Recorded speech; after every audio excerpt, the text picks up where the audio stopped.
So we will continue our discussion of three-phase induction motor.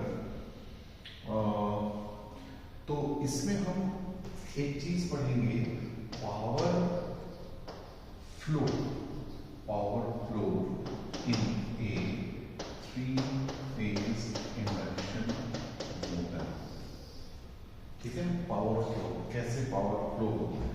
जैसे three-phase induction motor में हम stator में supply देते हैं, थ्री फेज बैलेंस में सप्लाई देते हैं. तो स्टेटर में इनपुट पावर होता है, that is called as P in, input power. उसके बाद अंदर जो है सबसे पहले स्टेटर के कोर एंड कॉपर लॉसेस होते हैं. ये स्टेटर के लॉसेस हैं. उसके बाद जो पावर इंडक्शन के माध्यम से रोटर तक जाने के लिए उपलब्ध होता है, उसे गैप पावर कहा जाता है. गैप पीजी, गैप पावर का मतलब जो एयर गैप के माध्यम से जो रोटर तक जाएगा उसे पीजी कहा जाता है. राइट. पीजी पावर रोटर में आया और अब rotor copper and core losses होते हैं. तो रोटर के कॉपर और कोर लॉसेस को भी इसमें फर्दर घटाया तो जो पावर मिलता है उसे मैकेनिकल पावर कहा जाता है. मैकेनिकल पावर, इसे ग्रॉस पावर आउटपुट भी कहा जाता है. ग्रॉस. और इस पावर में फिर क्या होता है कि फ्रिक्शन और विंडेज लॉसेस होते हैं. फ्रिक्शन का मतलब क्या होता है कि जो रोटर है वो एक रोटी बेलने वाले बेलन की तरह होता है. उसके thicker portion is with in the machine और शैफ्ट्स जो है बाहर निकले होते हैं. तो वो शैफ्ट्स जो है हवा में तो टंगे नहीं रहेंगे, तो वो दो बियरिंग्स के ऊपर रखे रहते हैं. जिनके ऊपर रखे रहते हैं वो रोटर के शैफ्ट्स, उन्हें बियरिंग्स कहते हैं. तो उन बियरिंग के साथ जो घर्षण होता है, फ्रिक्शन होता है, उसमें होने वाले लॉस को फ्रिक्शन लॉस कहते हैं.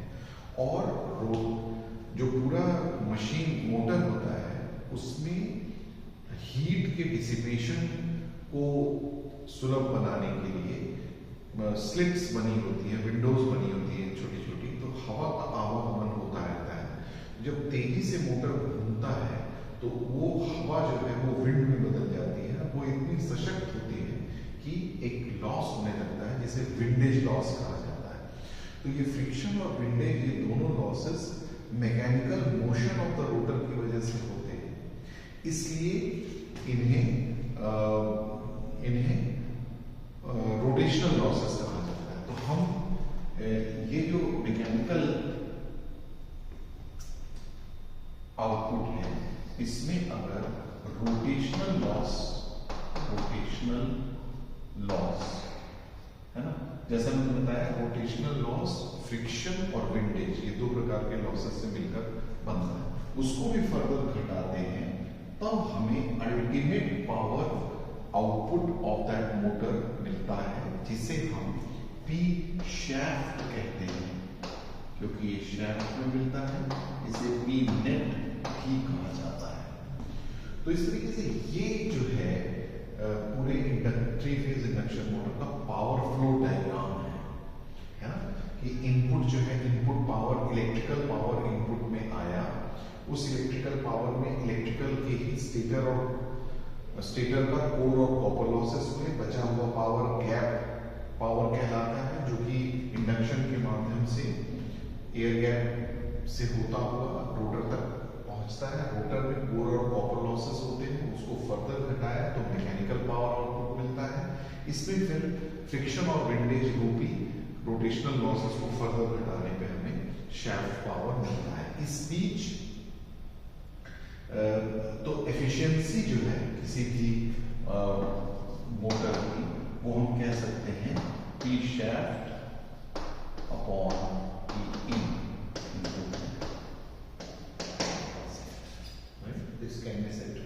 एफिशिएंसी। नाउ इसमें एक बात महत्वपूर्ण है कि रोटर, मैंने कहा कि रोटर का कोर लॉस होता है, रोटर का कोर लॉस होता है, ठीक है।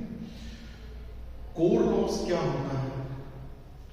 तो कोर लॉस दो प्रकार के लॉसेस से मिलकर बनता है, ये हम जानते हैं, एडी करंट लॉस और हिस्टेरेसिस लॉस। इन दोनों को मिलाकर जो सम्मिलित लॉस होता है उसे हम कोर लॉस कहते हैं। अब एडी करंट जो लॉस होता है उसका फॉर्मूला क्या होता है? देखें, इसको हम ऐसे कह सकते हैं, एडी करंट लॉस को हम कह सकते हैं, एडी करंट का फॉर्मूला होता है A constant into B square F square T square. ये एडी करंट का फॉर्मूला है ना। कांस्टेंट बी जो है वो फ्लक्स डेंसिटी होता है, यानी फील्ड को दर्शाता है, एफ फ्रीक्वेंसी है ना, और टी जो है थिकनेस ऑफ द लैमिनेट्स है, ठीक है ना। तो ये फॉर्मूला है एडी करंट लॉस का। सिमिलरली हिस्टेरेसिस लॉस का फॉर्मूला क्या है?